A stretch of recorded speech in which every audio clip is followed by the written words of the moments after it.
অন্নপূর্ণা যোজনার সূচনা করলেন মুখ্যমন্ত্রী শুভেন্দু অধিকারী। অর্থাৎ আজ থেকেই মহিলাদের অ্যাকাউন্টে ৩,০০০, ভারতীয় নয় এমন যেন কারো হাতে সরকারি টাকা না যায়।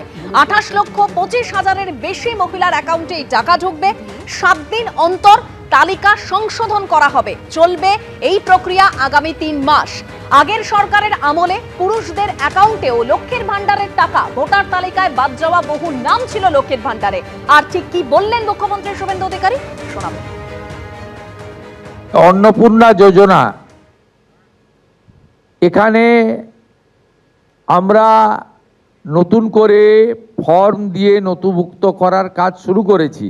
আমরা এই প্রক্রিয়াকে 3 মাস ধরে চালাবো ঠিক করেছি। যখন যখন যেমন ফর্ম আসবে এবং ভেরিফিকেশান হবে, সাথে সাথে তাদের অ্যাকাউন্টে 3,০০০ টাকা চলে যাবে। আমি অত্যন্ত খুশির সঙ্গে ঘোষণা করতে চাই, গত 3 দিন প্রধান সচিব পর্যায়ে আধিকারিকরা জেলা থেকে জেলা শাসকদের, বিডিওদের সাহায্য নিয়ে এবং একটা বড় অংশের জনপ্রতিনিধি তাদেরও প্রত্যক্ষ সহযোগিতা নিয়ে, সর্বোপরি জনগণের অংশগ্রহণে, মা বোন দিদিদের অংশগ্রহণে আমরা ভেরিফিকেশান করা ফর্ম পেয়েছি বা আমরা পোর্টালে নথিভুক্ত করতে পেরেছি 28,25,769 জন। 28,25,769 জনের অ্যাকাউন্টে প্রধানমন্ত্রী নরেন্দ্র মোদীজির গ্যারেন্টি স্কিম, ডবল ইঞ্জিন সরকার আপনাদের অ্যাকাউন্টে ট্রান্সফার করলো। আপনাদের সামনে আরও অনেক দিন সুযোগ থাকবে। প্রতি 7 দিন অন্তর সংশ্লিষ্ট দপ্তরের মন্ত্রী মহোদয় প্রেস কনফারেন্স করে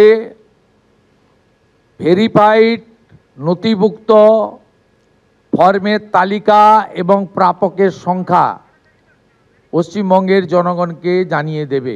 একাধিক নাম চর্চার জায়গায় উঠে আসছে। অশোক দেব, নয়না বন্দ্যোপাধ্যায়, গতকালই আপনাদের মনে আছে ধর্মতলায় ওয়াই চ্যানেলে মমতা বন্দ্যোপাধ্যায়ের যে ধর্ণা কর্মসূচি, সেখানে কিন্তু তারা অংশগ্রহণ করেছিলেন। এই নয়না বন্দ্যোপাধ্যায় একেবারে মমতা বন্দ্যোপাধ্যায়ের পাশেই ছিলেন। অন্যদিকে অশোক দেব, তিনি উপস্থিত ছিলেন। কুণাল ঘোষ আমরা গতকাল দেখেছি, তিনিও ছিলেন। গতকাল তিনি অসুস্থ হয়ে পড়েন। সেই কুণাল ঘোষ, নয়না বন্দ্যোপাধ্যায়, অশোক দেব, তাদের কিন্তু আজকে দেখা গেল নবান্নে মুখ্যমন্ত্রীর প্রশাসনিক বৈঠকে যোগ দেবার জন্য তারা উপস্থিত হয়েছেন। আর অন্যদিকে আপনারা জানেন যে বিধানসভায় 58 জন বিধায়কের বৈঠক এবং তারপরেই বিরোধী দলনেতা হিসাবে ঋতব্রত বন্দ্যোপাধ্যায়ের নাম প্রস্তাব করা হয়েছে এবং সেই চিঠি কিন্তু ইতিমধ্যে স্পিকারের কাছে জমা দেওয়া হয়েছে। সরাসরি আমাদের প্রতিনিধি আশাবুল হোসেন আমাদের সঙ্গে রয়েছেন। আশাবুল, আমরা জানি গত 4 তারিখ ভোটের রেজাল্ট বেরোলো, আজ 3রা জুন। এই 1 মাসের মধ্যে দলের রাশ এতটাই আলগা হয়ে গেল যে নতুন তৃণমূল গঠনের জন্য প্রস্তাব দিতে হলো এবং নতুন বিরোধী দলনেতা গ্রহণ করার জন্য প্রস্তাব স্পিকারের কাছে পাঠিয়ে দেওয়া হলো। বিদ্রোহী বিধায়করাই এই কর্মসূচি গ্রহণ করলেন।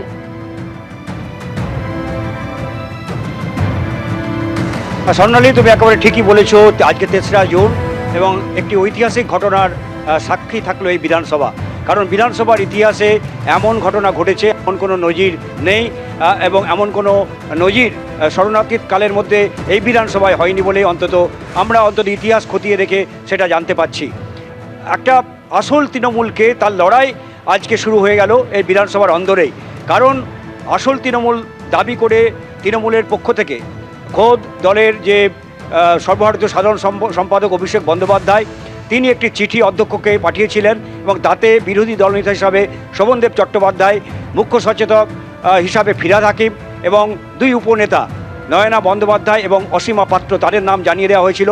কিন্তু সই সংক্রান্ত নানা রকম জটিলতার কারণে অধ্যক্ষ তা গ্রহণ করেননি।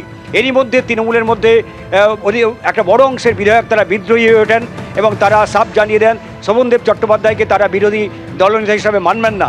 এবং তারপর তারা আজকে এই বিধানসভার মধ্যেই নৌশের আলী কক্ষে তারা বৈঠকে বসেন এবং সেখানে 58 জন বিধায়ক তারা একটি প্রস্তাবে সই করেছেন এবং সেই প্রস্তাবে তারা স্পষ্টভাবে তারা যে বহিষ্কৃত তৃণমূল বিধায়ক ঋতব্রত বন্দ্যোপাধ্যায় তাকে বিরোধী দলনেতা হিসাবে তারা সম্মতি দিয়েছেন। অন্যদিকে তারা হচ্ছে উপদলনেতা হিসাবে 4 জনকে ঠিক করেছেন। একজন হচ্ছে সন্দীপন শাহ, জাভেদ খান, শিউলি শাহ এবং সাবিনা ইয়াসমিন, এবং মুখ্য সচেতক আখরুজ্জামান। এই আখরুজ্জামান হচ্ছে তৃণমূল সরকারের প্রাক্তন মন্ত্রী। ফলে একটা পাল্টা চ্যালেঞ্জ তারা ছুড়ে দিয়ে অধ্যক্ষের কাছে তারা চিঠি জমা দিয়েছেন, অধ্যক্ষের সঙ্গে দেখা করেছেন এবং দাবি করেছেন যে তারাই আসল তৃণমূল এবং তারাই বিরোধী দলের স্বীকৃতি দেওয়া হোক।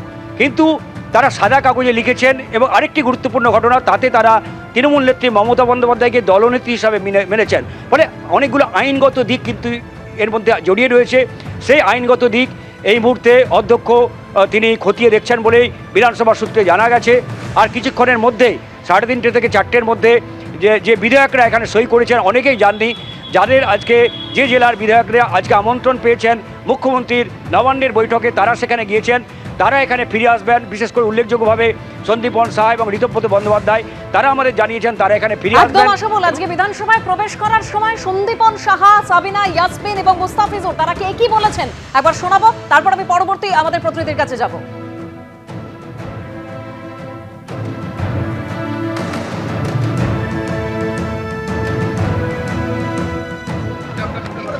করার পরে যা বলার মিটিং এর পরে বলে গেলেন যে আমরা বিরোধী দলনেতা নতুন করে স্থির করতে চাই। সন্দীপন এবং ঋতব্রত যা সিদ্ধান্ত নিচ্ছে আমরা সহমত পোষণ করে এগোবো। সেটা দেখুন আমাদের মিটিংটা হোক। মিটিংটা না হলে কিছু বলতে পারবেন না। কতজন থাকবেন আজকে সঙ্গে? কতজন থাকবেন? দেখতে পারবেন, সংখ্যাটা দেখতে পারবেন। More than 2/3। যারা আমরা এমএলএ আছি, তৃণমূল কংগ্রেসের যারা আমরা এমএলএ আছি, সবাই মিলে এটা আমরা অর্গানাইজ করি। কতদূর আছেন আজকে দেখতে পাবেন, একটু পরে আমরা জানিয়ে দেব। কি হবে আজকে? আমরা বিরোধী দলনেতা কে হবে সেটাকে নিয়েই আজকে বিধানসভায় তৃণমূল কংগ্রেসের মেজরিটি আমরা এমএলএরা আলোচনা করে আজকে ঠিক করব।